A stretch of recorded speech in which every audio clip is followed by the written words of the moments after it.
and I'm just going to introduce our first speaker. So our first speaker is Professor Craig Smith.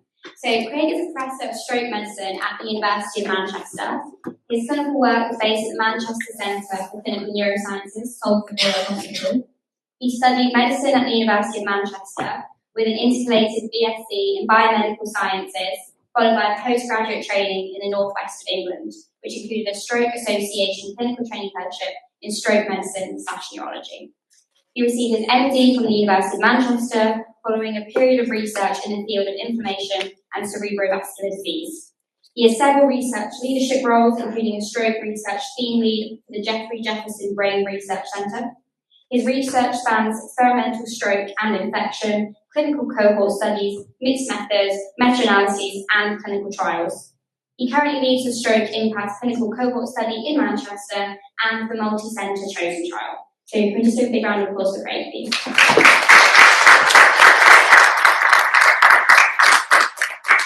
Hello, can everyone hear me okay?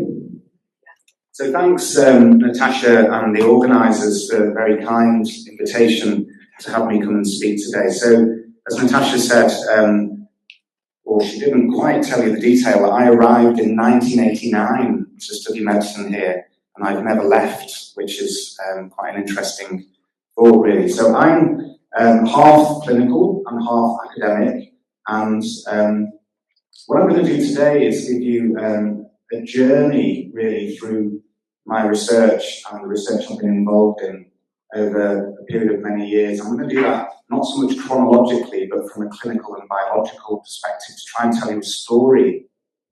And I'm going to start by giving you an overview of stroke, as to why stroke is so important. I'm then going to talk about the immune system very briefly.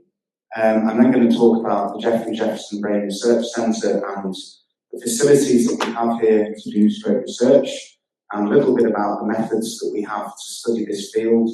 And then I'm going to talk about research. So there are going to be figures, there are going to be graphs, there are going to be pictures of immune cells, and I hope that's all okay. So the first thing to pick up on really is, what is a stroke? So a stroke really is an area of localized injury within the brain which relates to an underlying vascular cause. And by that we mean blockage of an artery that supplies that area of brain that's been infected, or hemorrhage, so blood entering the brain or the surrounding structures such as the subarachnoid spaces. It's very much a clinical diagnosis still, and it's supplemented or supported by brain imaging such as CT scans and MR scans, and you'll hear a little bit more about that.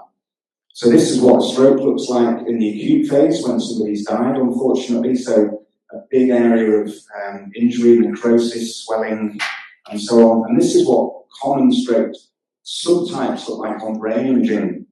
So here you can see some swelling on the right-hand side of the brain hemisphere, pushing the frontal horn. This is looking axially up through the patient's head in that direction. Blood on CT scan appears white, similar to bone density, so this is a bleeding in the brain, and this is bleeding around the base of the brain, so-called subarachnoid hemorrhage. So I'm going to focus almost exclusively on ischemic stroke or cerebral infarction. And cerebral infarction is caused broadly by two main types of etiology or mechanism. One is embolism, and this is where a small clot originates maybe in an artery proximal to the brain that supplies the brain, such as in this case the carotid artery here, or a blood clot that originates in the heart, so in this case the left atrium. There's some thrombus there in the left atrium on an echocardiogram, which is an ultrasound of the heart. And this is very commonly associated with atrial fibrillation, which is an irregular heartbeat, which is seen with increasing frequency as people get older. So that's embolic stroke, and this is an MR scan, so this shows a white area on this particular type of sequence, so don't get confused with the hemorrhage on the last slide, and it shows an area of infarction in the cortex. The other type is what we call small vessel disease of the brain, and this is thickening of deep perforator arteries at the base of the brain, and it causes these small lacunar infarcts, which are very strategic, very important parts of the brain, can be quite severe, and on top of that, it causes these changes on a slightly different sequence of MR called white matter hyperintensities. And this is where the white matter in the brain gets ischemic over time. So how do we go about trying to treat stroke? Well, not surprisingly, the first thing to do is try and prevent stroke from happening in the first place. That would be amazing if we could do that. At population level, this is very challenging. It's all about getting people to stop smoking, live more healthy lifestyles, get the blood pressure down, manage their diabetes, and so on. However, about 20% of people that have an ischemic stroke don't have an underlying cause, and this is where inflammation and infection starts to come in, because around 20% of people that have had a stroke will have had an infection in the week preceding the stroke. So once you've had a stroke, there are then approaches to try and limit the damage caused by the stroke. That's obviously a very logical thing to do, and I'll just show an example of that. One of the things that happens after a stroke in about 1 in 10 people is that they get an infection after the stroke, and that is something, again, we'll pick up on, and that also needs either preventing or treating. Once the dust has settled, really within a day or two, we start rehabilitation, which is physical therapy approaches to try and improve function and restoration of activity. And the other thing is that we then look at what the risk factors or causation of the stroke was and try and address that to prevent recurrent strokes. And more latterly, in modern times, we've been trying to think about chronic stroke treatment. So what about treating stroke many years or months down the line? And could that potentially influence the development of complications after stroke, such as dementia? So is stroke a problem? Yes, stroke is a huge problem worldwide. So every 5 minutes in the UK, somebody has a stroke, a new stroke. If you look at this in the world, there are 12.2 million new strokes every single year. One of the big problems with stroke, even though case fatality has been decreasing, so less people have been dying, that then leads to a problem of people accumulating deficits and morbidity longer term because they survive stroke.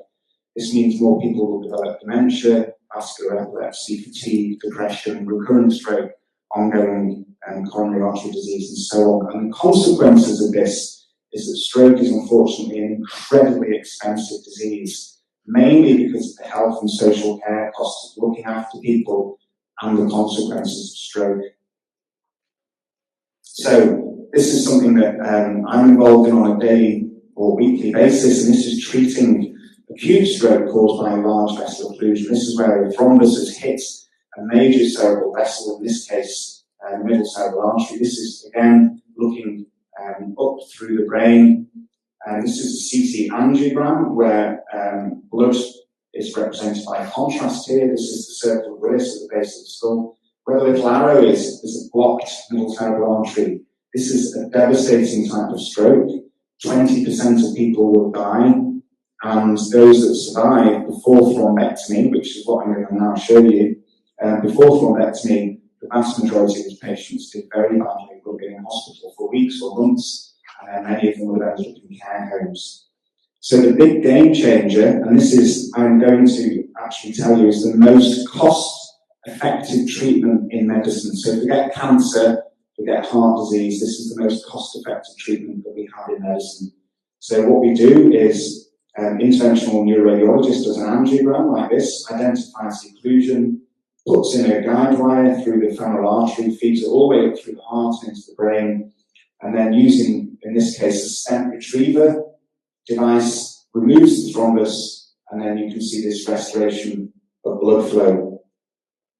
And what happens for this individual is that they end up with a very limited area of infarction on the CT scan, which is hugely different to what would have happened without the thrombectomy. So you might say, okay, brilliant, we've conquered stroke, let's move on to the next thing. Unfortunately, we haven't, because probably less than 10% currently in the UK patients are actually eligible for thrombectomy, and less than that will get thrombectomy. And that's largely because you have to have a large vessel occlusion, and you need to go to a centre that does thrombectomy, and you need to be eligible for the reasons. Even if we do treat with thrombectomy, 1 in 3 people, 1 in 3 will make an excellent recovery, but the other 2 won't. So they will then accumulate significant morbidity and disability. So unfortunately, despite these advances, we haven't yet cracked stroke. And actually, stroke is a massive killer, so it's the second leading cause of death.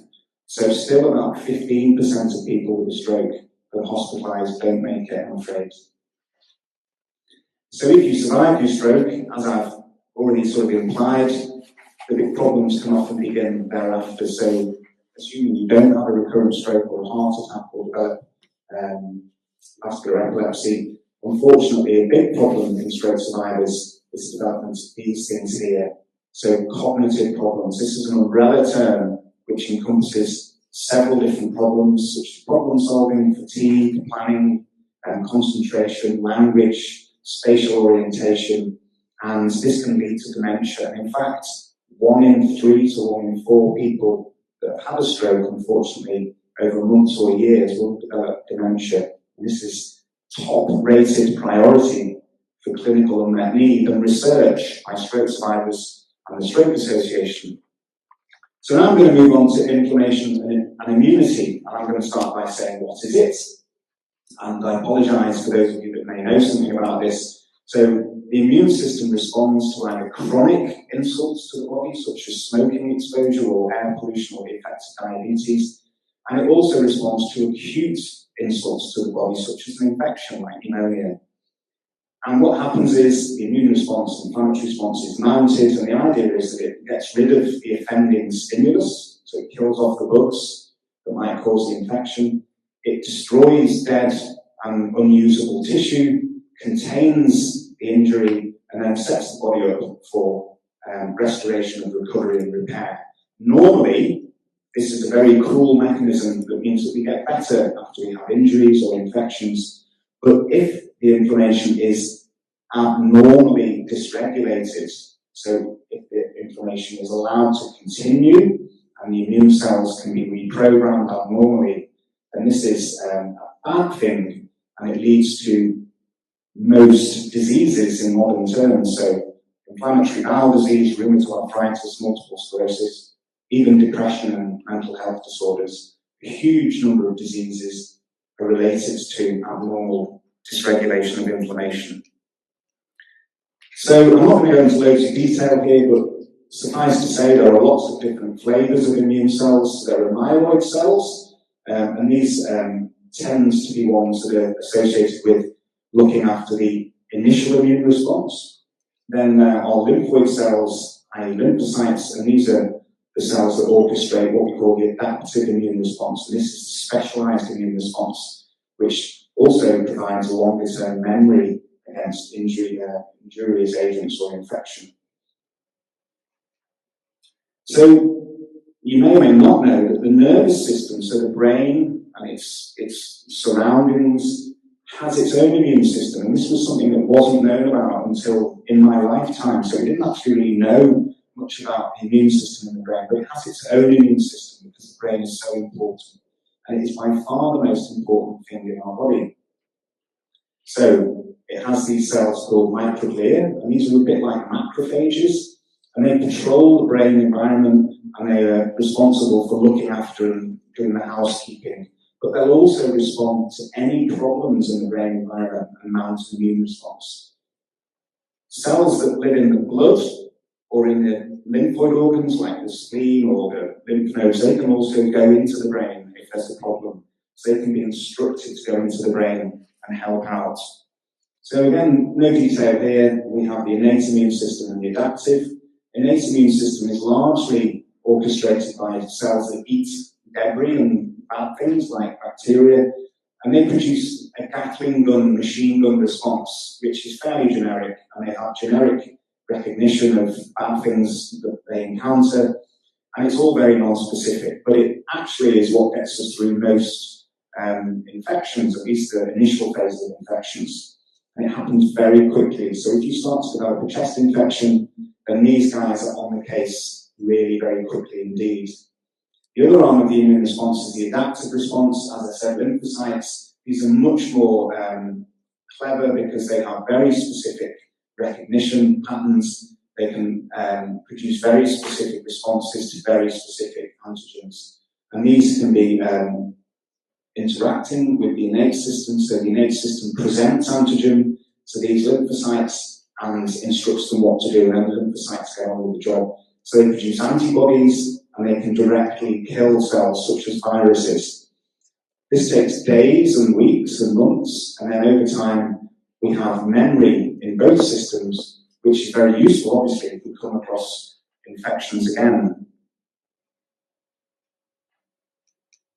So, how does all this relate to stroke disease? So, really, we're building a picture now over many years that inflammation, infection, the immune system is responsible for processes that lead up to a stroke. For example, development of atherosclerosis, which is the disease that causes the majority of strokes and heart attacks. And this is an inflammatory process where the plaque within the artery is stuffed full of immune cells. They're very active, they produce lots of mediators, they can rupture the plaque, they can activate thrombosis factors and platelets, tell them to stick to the artery or the plaque, and then we get a stroke or a heart attack. So this is the inflammatory process. Once the stroke occurs, on top of this preceding inflammation and immune response, there is now a response to the stroke itself. So injury within the brain, the microglia say this isn't normal, big inflammatory response that then communicates with the periphery and instructs the blood cells and lymphoid organs to then also mount an inflammatory response. And this all happens within minutes, certainly progresses over days, hours, and it can be activation or suppression of pathways. And as I said earlier, it kind of leads to the stroke being contained, recovery mechanisms being switched on, dead tissue being sorted out. But in the process of that, the immune system, as I said earlier, can be dysregulated. And we're just beginning to understand now that the immune system becomes dysregulated for weeks, months, and even years from the initial stroke. And this has to be relevant. This is not random. This has to be relevant. And we think it's relevant because it's an abnormal response that is contributing to longer-term problems within the brain, such as dementia. So this is a slide that I put together to really illustrate my research paradigm. This is how we try and bring all this together. So just bear with me. So we have chronic disease, smoking, hypertension, diabetes. Chronic infection, the most prevalent in the world, is periodontal disease. That's where you get destructive gum disease. It's caused by bacteria and inflammation. So these things will lead to a progressive inflammatory state within the body. You then might get preceding pneumonia that provokes the stroke. Here's the stroke. You get activation of the immune system within the brain and the periphery. After a stroke, the mouth health deteriorates very rapidly. The flora changes, so that there's an increased balance of bad organisms. If these are aspirated because of swallowing problems, it can then cause stroke-associated pneumonia. All of this drives further inflammation. It makes all of the peripheral things worse over time, and then it activates inflammation long-term in the brain, which is a destructive process. It kills brain cells, destroys or disrupts the blood-brain barrier, and then we develop dementia. So this is the paradigm. It's a kind of conceptual framework which I'm working to. So here are the research questions which I'm trying to address before I retire. So how do infection, inflammation, and immunity contribute to stroke risk? How does stroke modify the inflammatory immune response? And how does that relate to development of relevant things that happen to the patient? And then, of course, as a medical doctor, for me, what are the opportunities to get patients better or prevent the problems in the first place? So, broadly speaking, in this research field, there are two main approaches. Not strictly speaking true, but two main approaches. The first is that we can use animal models. This is a really important part of research. Okay, I don't work myself on animal models anymore, but I work with lots of people that do, and these are integral to our understanding of what's going on. So we have mouse models, we can induce stroke, we can induce infection, we can do MR scans in mice, we can do behavioural tests where we try and look and see how they're behaving similar to fatigue or dementia features, and then of course we can harvest tissue from animal models, which we cannot really do in patients. Very, very difficult. This is really something that shouldn't be standalone from what we do clinically. So we can recruit patients into clinical studies or trials, we can ask them questions, we can gather data, we can take blood, CSF, urine, whatever, samples, we can do drug trials, we can do cognitive tests where we assess people's cognitive function, we can do brain scans. And on top of that, we can put all of this together with routinely collected data that happens in primary care or in hospitals to gather massive healthcare data sets. And this is a relatively new research approach in my generation, massive healthcare data. On top of that, we can then do evidence synthesis, which is where we put evidence together to try and come up with a conclusion. So in the Jeffrey Jefferson Brain Research Centre, which is a research centre within which I sit and I lead the stroke and vascular dementia team, we have a truly translational bench to bedside full patient journey research program. This is unique in the United Kingdom. So we have basic and discovery science, so fundamental biological science, mechanisms, immunology, cellular biology. This is with colleagues at Stopford and at AD Hill. We have experimental medicine where we study patients in great detail by taking samples. We have clinical trials. We then implement this into practice. And this is something which goes in line with imaging, immune and inflammatory biomarkers, health informatics or big data, patient and public involvement, which is key. And we contribute to guidelines, and hopefully we contribute to patient benefit. So what about the environment? So I work at Salford Royal, which is where Manchester Centre for Clinical Neuroscience is based. It is the largest stroke centre in the country by a very large margin. We see over 2,000 confirmed strokes every year. We are the Greater Manchester thrombectomy service for the whole region, which is the best part of 3 million people. We have laboratory facilities on site, and we have very well established pipelines with the campus here with my collaborative colleagues for doing basic science work. And we also translate that into trials, as you will see as well. So the first question is, how does infection, inflammation, and immunity contribute to stroke risk? So it's been known for many, many years, like decades, that infection can relate to stroke or it can precede stroke. And this can be divided into different concepts. So it can either be CNS infection, so if you get meningitis or toxoplasmosis in the brain, it may not come as a big surprise that you might then have a stroke. There's lots of inflammation going on in the brain. So it's CNS versus peripheral, so lungs, heart, periodontal disease, to name but a few. And there are scores of organisms that have been implicated in these infections that can relate to stroke. So the infection can also be acute, they can be subacute, or they can be chronic. So, for example, HIV is responsible for a very large proportion of strokes still in places like sub-Saharan Africa. Whereas in this country, as we will see, acute respiratory tract infections are a major contributor.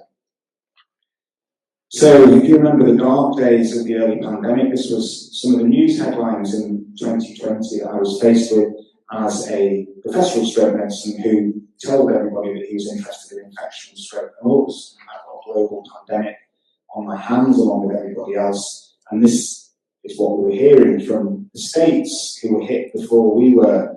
So the press went mad that this terrible new virus was causing strokes in young people and they were dying. It was awful. And there was a lot of sensationalism, but we were all really scared about this. So as an example, one example of collaborative approaches to a pandemic, we teamed up across the country with a very, very impressive collaborative effort where we looked at the risk of stroke and other vascular events in people that had COVID versus those that didn't in 2020. And this was in 48 million adults. And this is the power of big data. This is linking data sets from around the country.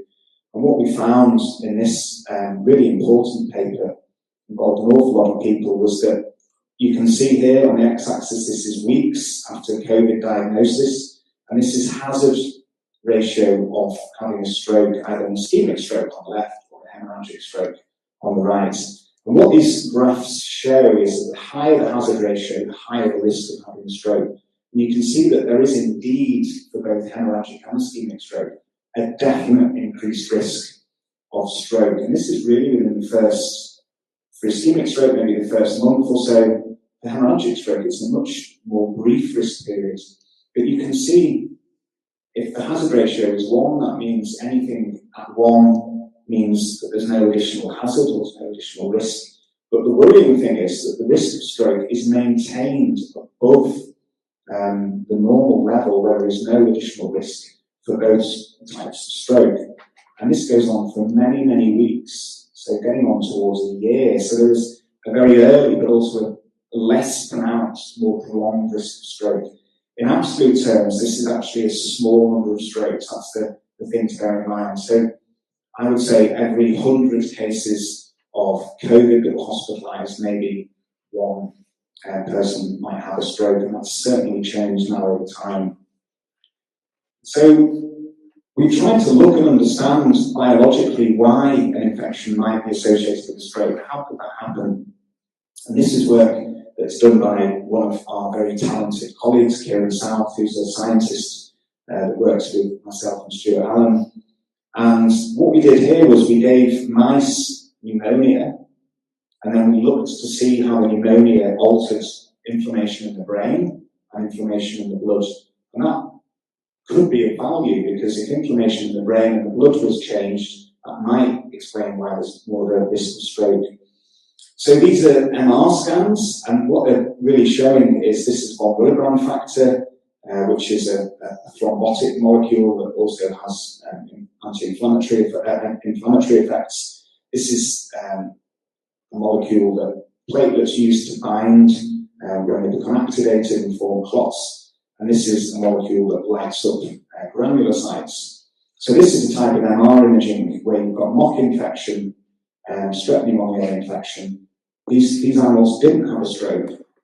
And what you can see here is that there's a huge intensity signal change for all of these parameters of thromboinflammation in the animals that had pneumonia compared to those that didn't.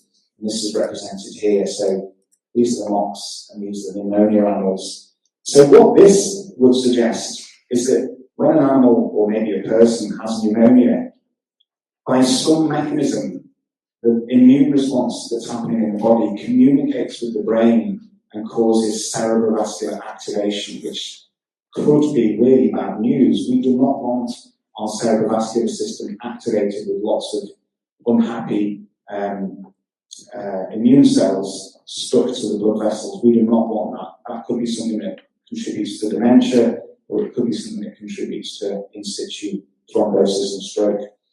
And when Kieran looked in the blood vessels and in the brain, this is a large platelet clump, so a large mass of activated platelets that's stuck within one of the blood vessels, and this was only seen in the animals with pneumonia. So this suggests maybe there's actually thrombus that's happening in the blood vessels. And the animals that have pneumonia have very high levels of von Willebrand factor in their blood as well. So this is very interesting, but we don't know exactly what this means yet in patients. But we did have the opportunity, of course, with the pandemic to a limited extent, and I was part of a major different collaborative where we looked at trying to understand the relationship between COVID-19 and stroke. And what we did here was we just collected loads of data on patients who were admitted during the pandemic. Very, very difficult thing to do, but we managed to do it. And so we had data on quite a few hundred patients. Obviously, most of them didn't have COVID. And what we saw was, here's the NIH score, which is what we use to measure how severe a stroke is when somebody comes to hospital. The higher the NIH, the worse the stroke. And what you can see is red were the ones with COVID and blue were the ones without. And there's a peak of stroke severity here for the patients that have COVID. So what we demonstrated robustly is that people that had a stroke associated with COVID have a worse stroke, that's for sure. Maybe it's because of all of that activation in the blood, cerebrovascular activation that we saw in the mice, who knows. What we also found is, yes, if you had COVID and a stroke, then you were worse in terms of your outcome. You were more likely to die, you were more likely to have a bad outcome.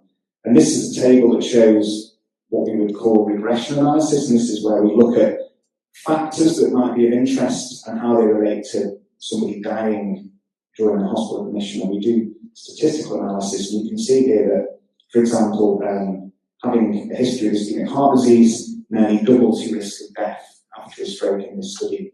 Having COVID when you were admitted to a hospital with your stroke, COVID before the stroke, doubles your risk of death. So there's something really bad going on here with COVID and stroke. So you'll see that many of these questions are unfinished symphonies, but I'll come back to that. And the next one is, how does stroke modify the inflammatory and immune response, and how does that relate to outcomes? So a lot of what we do at the moment is we spend time taking blood off patients that have had stroke and looking at what's going on with the immune system. And what we can do is we have various tubes. We're looking at immune cells either in isolation, such as monocytes, or we're looking at the complete environment of the immune system in the blood. And we can look at what happens to immune cell populations, how they change. We can look at how they're functioning. We can look at molecules that are released into the blood. And we can look at genes that are being expressed by these different cells. And hopefully try and put it all together and understand what it means. So many of these slides now will have pictures, and the pictures of all the people that are involved in these studies or leading on them. And this hopefully illustrates the fact that this is team science. This is not about me necessarily, this is about having a team of people. So we have several studies funded by the MMRSSoc, which are looking at how the immune system changes in acute stroke. So very early after stroke, within the first hours or days, ischemic stroke, hemorrhagic stroke, and stroke with COVID. And this was very, very difficult to do indeed, because all of my research resources were diverted away without asking me towards looking for acute COVID treatments, which I suppose is fair enough. So these are all the people that are involved, and these are some of the readouts that we get. So you remember I said antibodies were produced by lymphocytes, very important to fight infection. Very important potentially because they can lead to tissue destruction as well.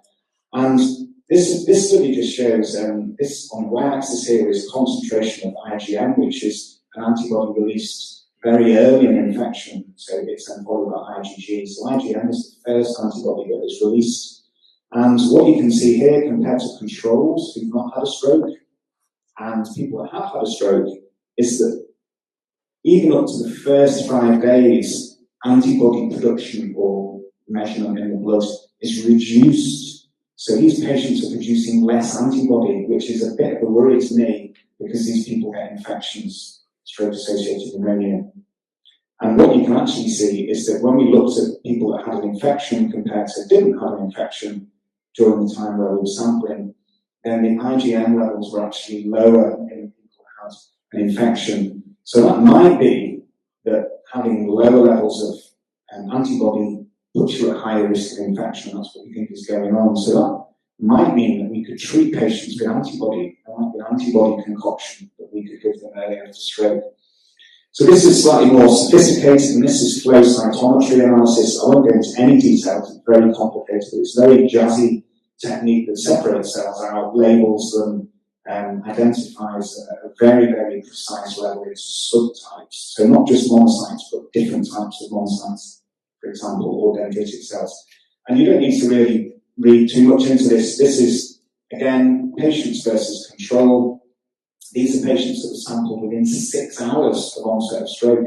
And even within 6 hours, we see very profound changes in the innate system. So you can see for all sorts of different types of cells, the stars on top of the line mean that it's a significant difference between the two groups. So, for example, classical monocytes, which are very pro-inflammatory, the levels in stroke are much higher than they are in controls. And likewise, intermediate monocytes, the levels are much higher in people that have had a stroke. Whereas this particular type of dendritic cell, the numbers of those cells is reduced compared to people that have controls. So what does this mean? We don't really know. But what it could mean is that certain types of cells that are important in antigen presentation and amplifying the immune response are switched off or reduced in number or dampened down in stroke, which might then mean the ability of the patient then to fight infection or to normalise the immune response is different. So that's why it might be important. So a big piece of work that I'm involved in now is the Stroke Impact Study, which is an international large network study which funds research and network. And the aim of this study is to try and understand how immunothrombosis, blood-brain barrier leakage, and cognitive trajectory after stroke are linked together. And this is a massive initiative between several sites in the world, including Manchester as a major European site. And we are recruiting patients into a very large study. So this is the cohort. So we take patients as they come into hospital after a stroke. Within the first sort of 2 to 4 days, we take blood. We do an MR scan in the majority of them. We bring them back at 6 to 9 months, do another MR scan, a much more fancy MR scan, and then every year after that, we assess them, assess their cognition. And we do a blood sample at every time point. We also compare this to controls, just in terms of their blood results, and also controls that haven't had a stroke, but still have the same assessments as the stroke patients, so the cognitive assessments and the MR scans. So what are the clinical assessments? If you're budding medics or existing medics, then we do comprehensive memory, spatial awareness, processing, language, fatigue, mobility and balance assessments. And these are done, they take probably a good hour to 2 hours to do and involve a lot of engagement with the patient. I'm not going to really talk much about MR. I think one of the other speakers is a radiologist who will be able to tell you a lot more than I will. But we do very, very advanced MR. This is contrast MR, where we look at all sorts of different sequences. Here's the original stroke in this patient. It's a lacuna stroke, if you remember from earlier.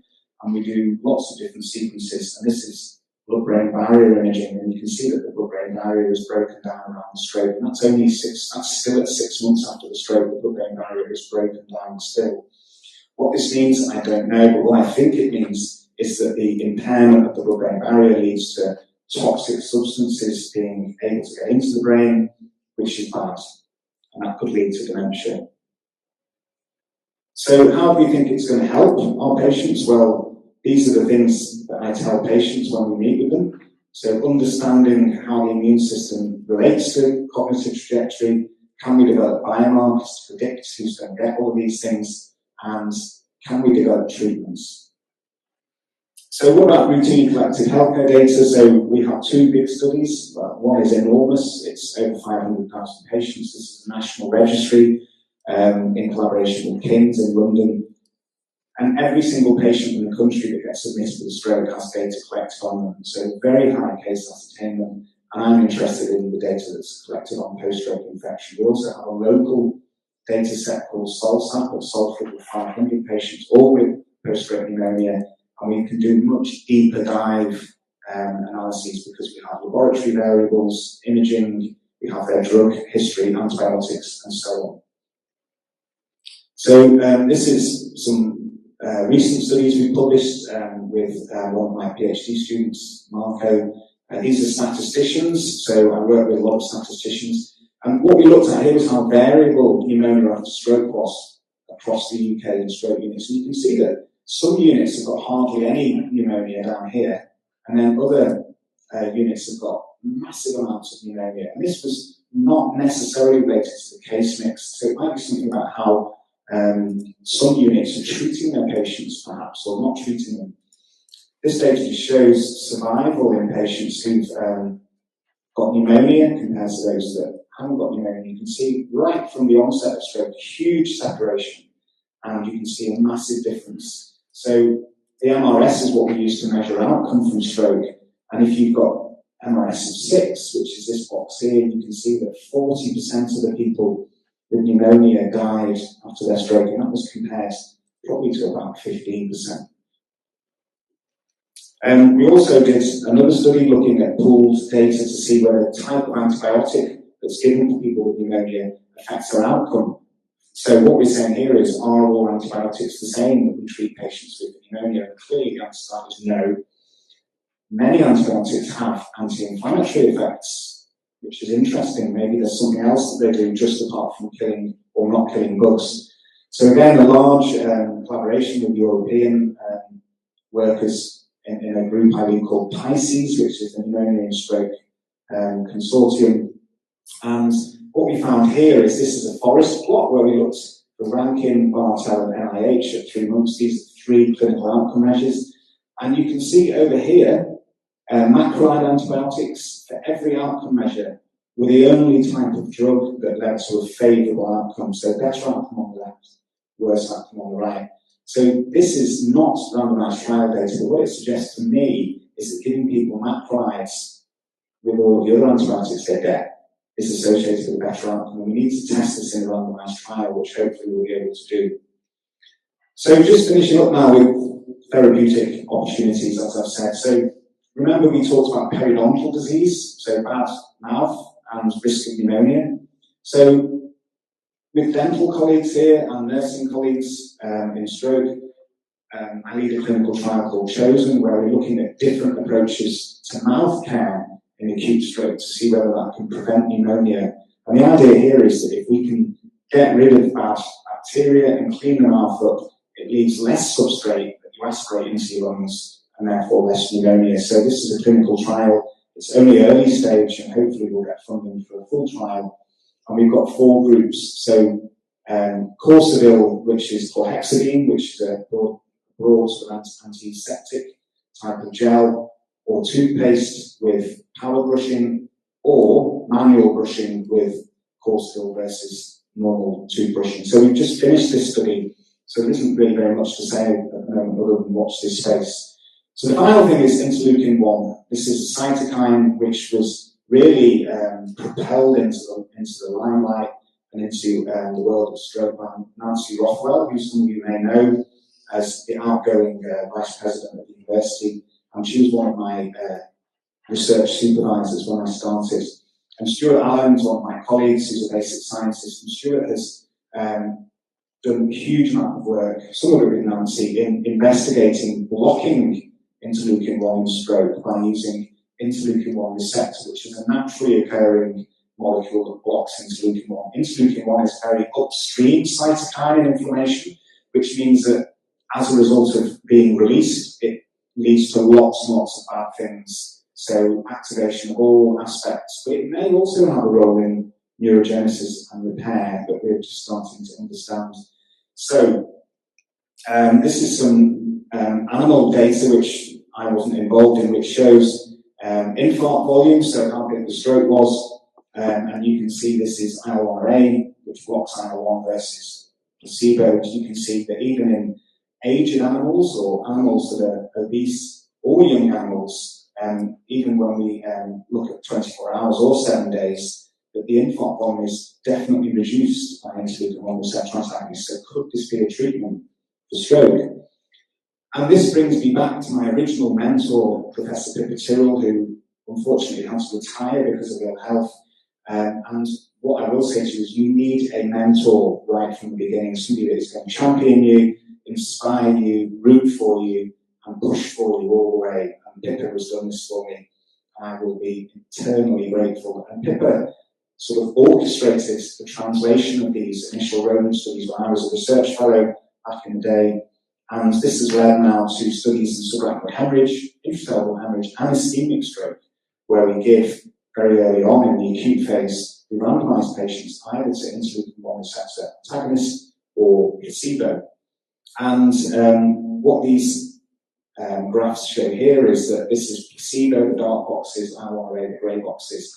And basically you can see that if you get ILRA, then interleukin-6 levels are reduced compared to placebo, and C-reactive protein, which is another inflammatory molecule, is also reduced.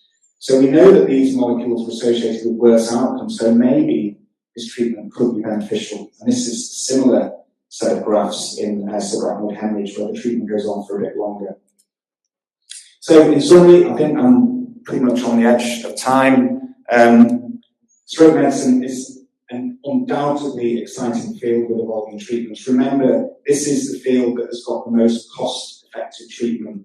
So just remember that and forget everything else. So there are enormous opportunities, particularly in Manchester, to improve the life of people with stroke. And there are lots of other areas of research in Manchester that I haven't been able to cover. So my area of infection and inflammation is strongly implicated, as you've seen, massive opportunities to modulate inflammation and infection and make things better for patients. I would say, and if people want to talk to me about this, a clinical academic career in stroke research brings absolutely the best of both worlds. So loads of interactions with patients and groundbreaking research. So please, if you're interested, talk to us, join us. We offer projects at all levels. We even offer placements for sixth formers in the lab, much easier than the clinical setting, PhDs, MDs, undergraduate projects, APEPs, PEPs, the whole lot. So lots of people to thank. Research, as I said, is a massive deal. It's not about individuals trying to claim the glory. This is about teams. So you've got to be able to work in teams and you've got to be able to collaborate. And without all of these people, all of these things that I've been telling you about wouldn't have happened.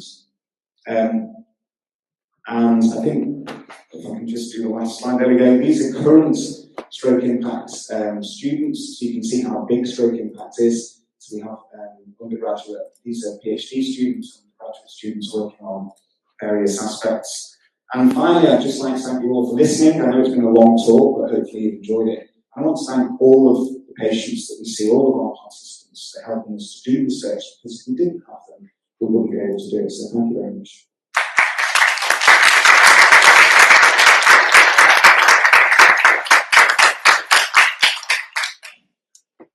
Thanks, Craig. That was really good. Does that work? Hello. Does this work? Thanks, Craig. I think that was really interesting. I think everyone else would agree. Does anybody have any questions for Craig? No? No one got anything? No bones. Any online questions, Fahad? Yeah. We do if you want to. I would say that I'll hang around a bit, and if people want to come and chat, then if that feels less, scary, then please do. Wow, this is quite a long question we've got. So why are DOAC drugs contraindicated in those with lupus anticoagulant, and if they have atrial fibrillation, and in AF patients with severe renal impairment who are at high bleeding risk? What are the prospects of replacing vitamin K antagonist warfarin with inhibitors of clotting factor, e.g. factor 12? Wow. It's a long question. To reduce incidence of thromboembolic cerebral strokes. Am I doing it on the mic or? Yes, go for it. So yes, that is a long question. It's kind of peripherally related because I've not really talked much about thrombosis, and there's a huge amount of interest in clotting because atrial fibrillation, remember I mentioned before, what we tend to treat people with atrial fibrillation with is anticoagulant drugs like warfarin, or the newer generation of drugs like apixaban or rivaroxaban, which are called direct oral anticoagulants, and they tend to work on factor 10 on the clotting cascade. So the question is asking, why are DOACs contraindicated in people with lupus? And yes, they are. So lupus anticoagulant is a scenario where people have an increased tendency to clot. So lupus anticoagulant, it was historically associated with systemic lupus erythematosus, or SLE, which is an inflammatory disorder of joints, skin, tissues, blood vessels, and so on. It's a bit of a hematology question as to why it's contraindicated in lupus. I'm not entirely sure what the answer to that is, I'm going to admit. There are prospects, of course, for new anticoagulant drugs, and this is a busy area of pharma in terms of stroke and cardiology. We have a patented new drug at the University of Manchester that Stuart and Kieran South are leading on, called, which modulates von Willebrand factor, which you heard about before, and that's called ADAM-TS13. And there are several drugs that are novel in terms of their actions on the clotting cascade that are currently being trialled in stroke as we speak around the world. I hope that's I think that's a great answer for a very good question. Okay, guys, so now it's just a break. So Faisal will lead you guys down to the room where we're having food. So there's tea, coffee, and there's some pastry snacks. So you can just refresh yourself, and then we'll direct you from there. But can we just give a big round of applause for Craig?